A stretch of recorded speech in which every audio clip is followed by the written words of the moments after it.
It is universally accepted that education is the one sure way of changing circumstances, changing personal circumstances, changing the circumstances of a family, changing the circumstances of a community, changing the circumstances of a country, changing the human condition for the better. I believe this is universally accepted as a truth. We in the government of Guyana understand perfectly that if we are to take Guyana to higher levels, to better places, that we must invest in the education sector. And indeed, throughout the years that the People's Progressive Party Civic has been in office, you would see a consistent commitment to investing in the education sector. Throughout the years, for the last 5 years, an average of about 15% of our national budget has been spent on educating our young people. This compared to a mere 5% of a much smaller budget in, let's say, 1991. So we understand that education is important, and we match that understanding with tangible investments. And those tangible investments, those real putting our money where our mouth is and putting money into the sector, has seen us grow over the years. We are at a place in education where we can truly expand and look at things that we perhaps have not been looking at carefully before. And I think I'd be the first to say that how we educate our children with special needs has not gotten the kind of attention that it deserves. It has not gotten the kind of attention that it needs if we are to properly meet the needs of our children meet the education needs of our children who have special needs. And why might that be? We have to place everything in context. So this is more by way of explanation.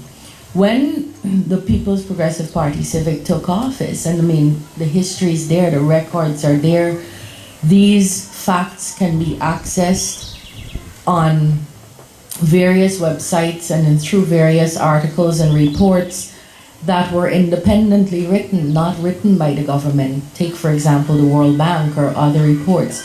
What did we find? We found a broken country, but we found a dilapidated education system. Dilapidated. Our buildings were in disrepair, and I'm not talking about a toilet broken here and a stairway broken there. All our buildings were in disrepair. Where we had buildings that could accommodate our children, we had no trained teachers. 30% of our teachers were trained. Where we had teachers who were trained, we had no resources. Julie mentioned some of it.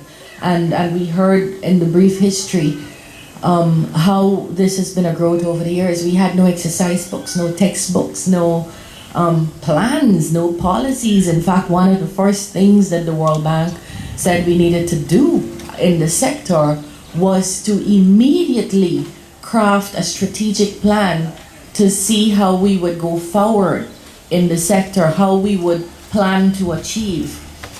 We found also that basic resources were absent, and basic qualities that should be in teachers were absent. And over the years, we spent a lot of time and a lot of money and a lot of interest in changing that. And so now we have far better infrastructure, even though there's better we can do.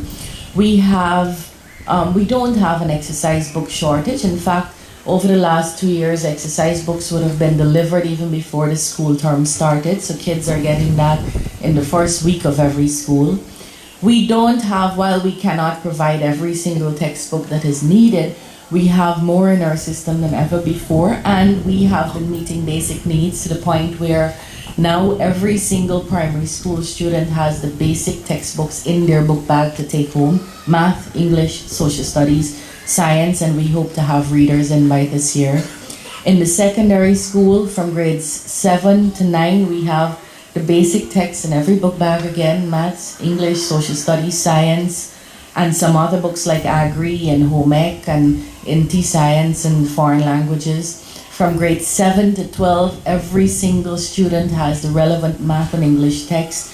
So we have done better. We've moved from 30% trained teachers, or 30 to 40%. We now have more than 70% of our teachers trained. Overall, the sector has done better, and I believe we're perfectly poised now to look at some of the things that we did not look at before.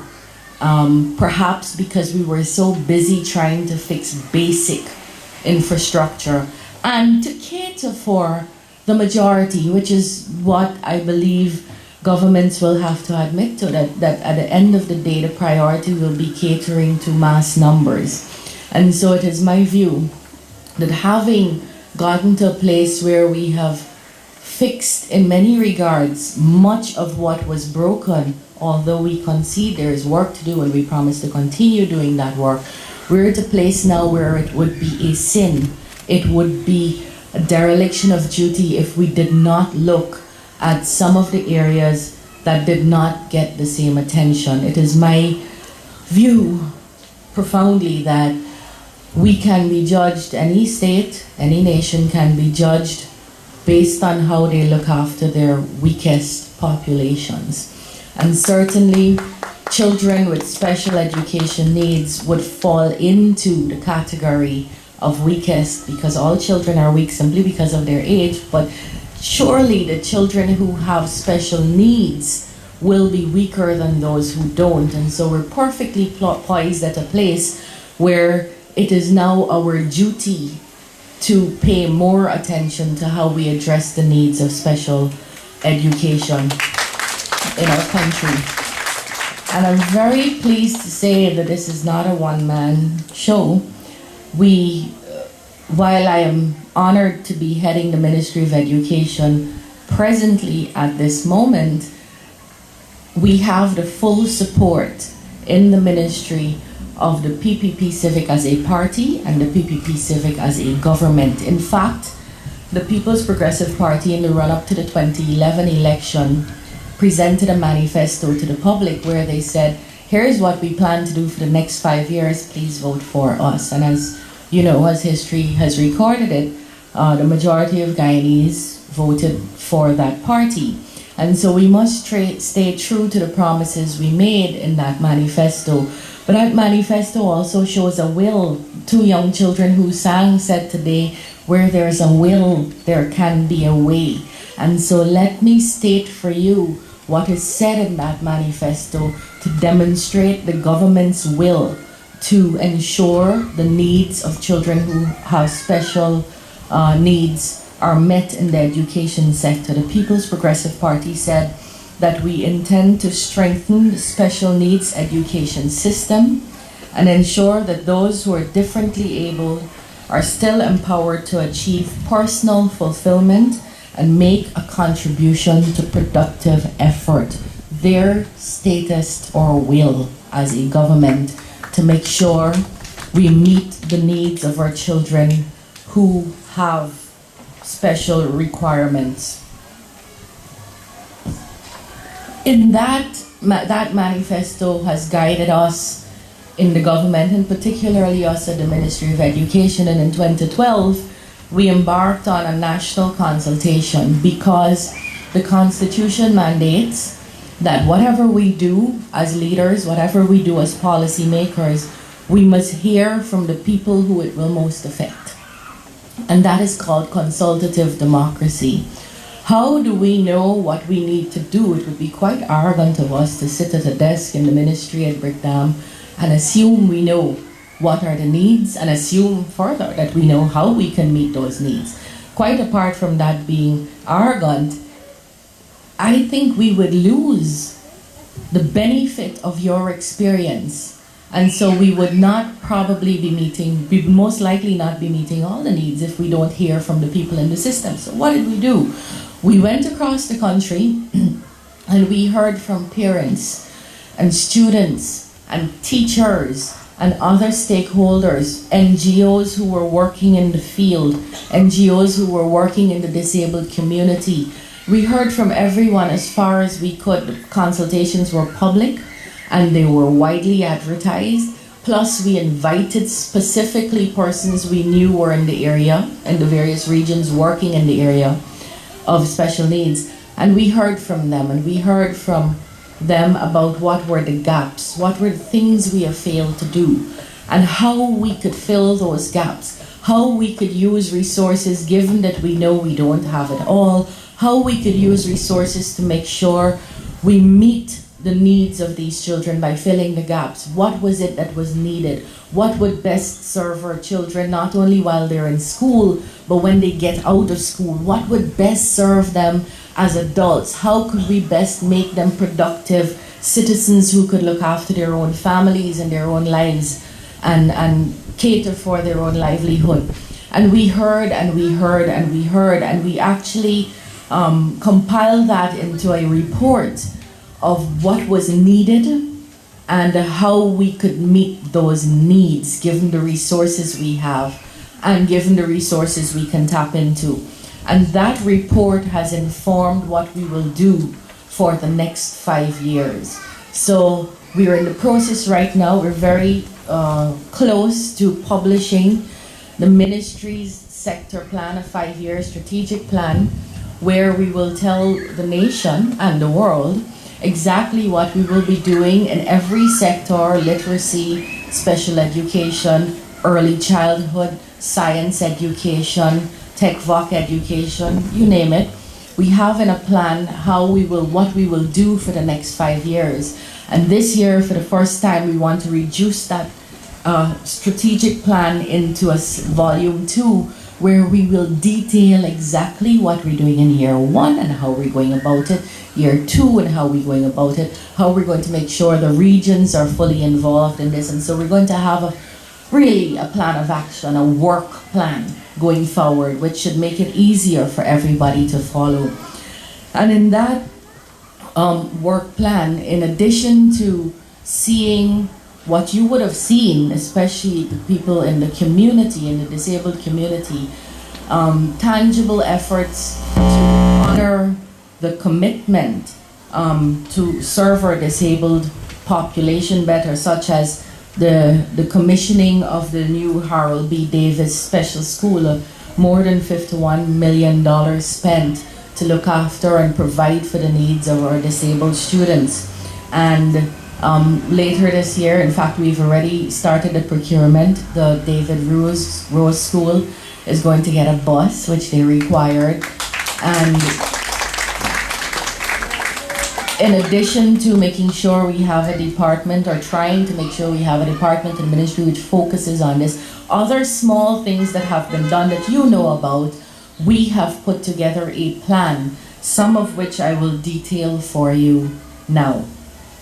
We intend to establish a database for special education needs children. We cannot cater for our children if we don't know where they are and what numbers they exist in. And so that is going to be high on our priority. Establishing a database of the children who have special education needs. We intend to screen children at the nursery level, year 1, and at primary grade 1. That has to be work we do in collaboration with the Ministry of Health.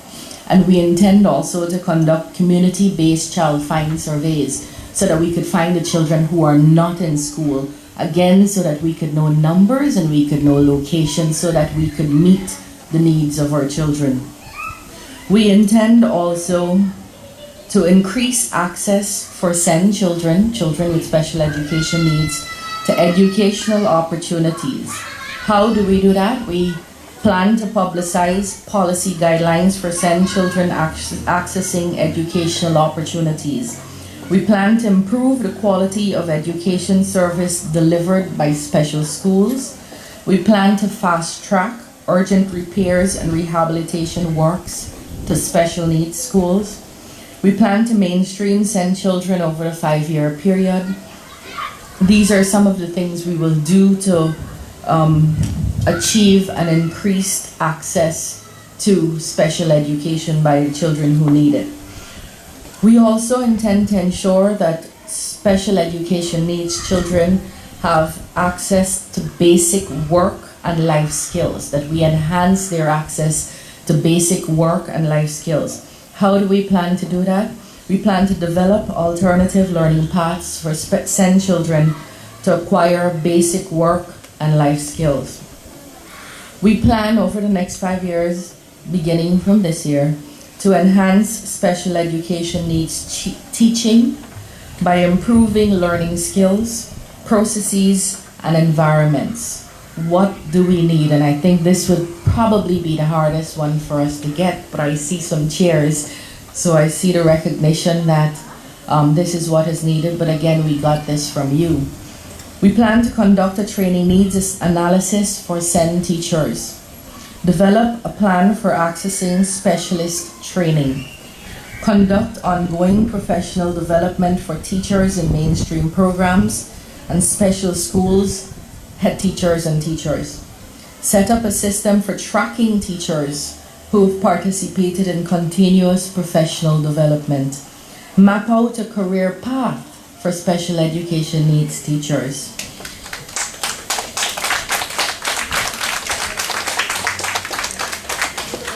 Develop an addendum to curriculum guides to embrace SEND teaching strategies, and establish standards for assessing SEND children's performance. And last but certainly not least, we have to strengthen the Ministry of Education's management.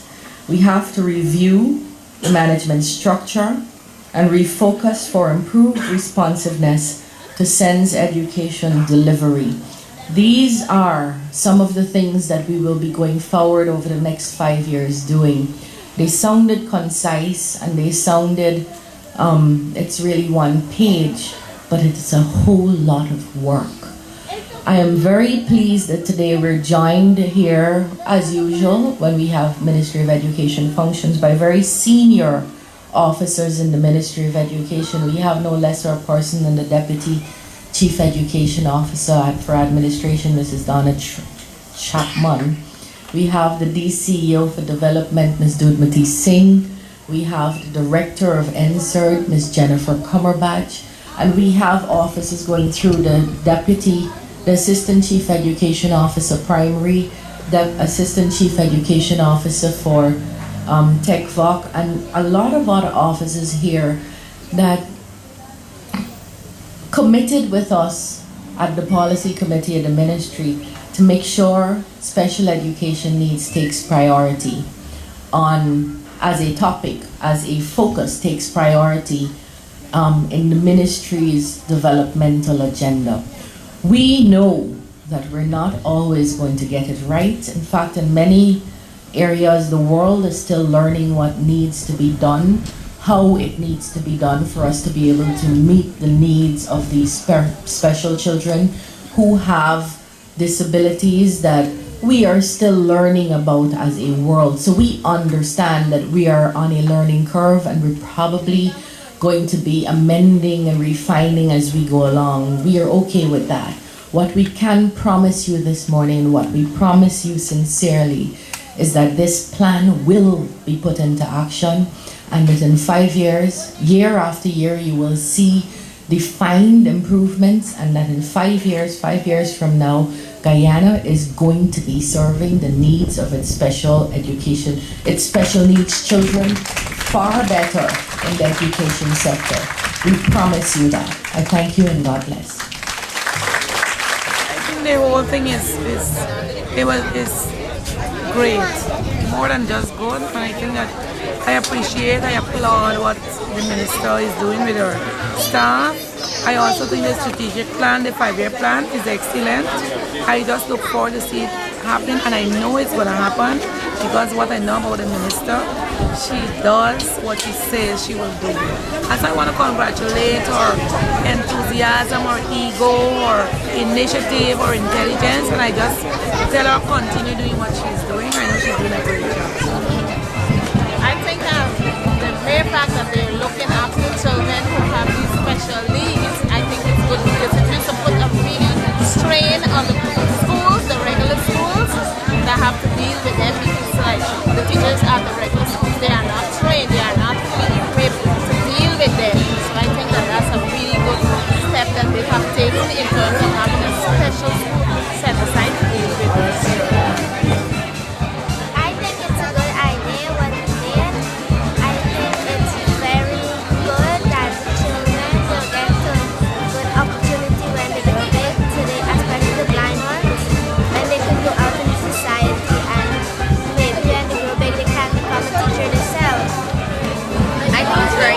how the ministry could help others who cannot see or handicap. So I think it's very nice for them to help each other so that they can do what we can do too.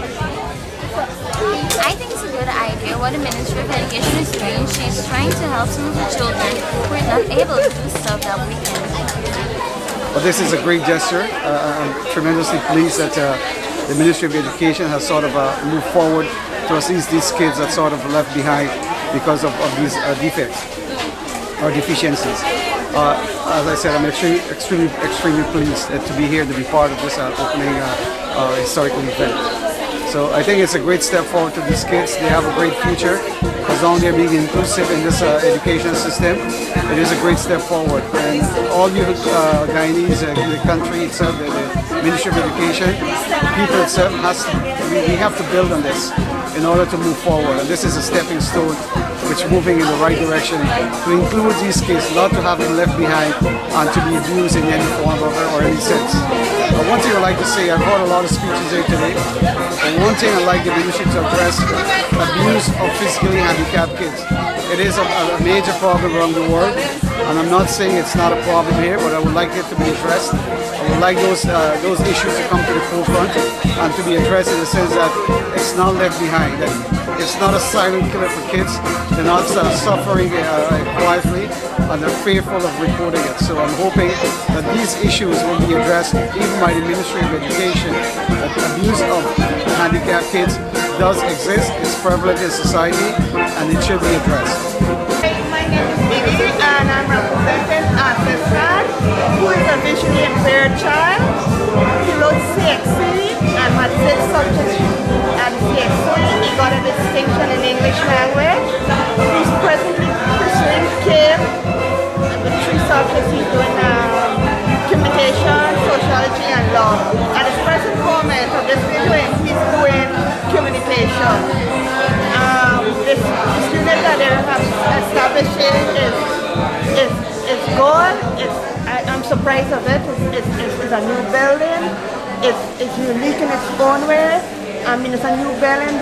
Everything looks fine, but it has to be developed some more in terms of the IT for it, I feel. And one of the integral things, talking to people at the unit here, they don't have any internet.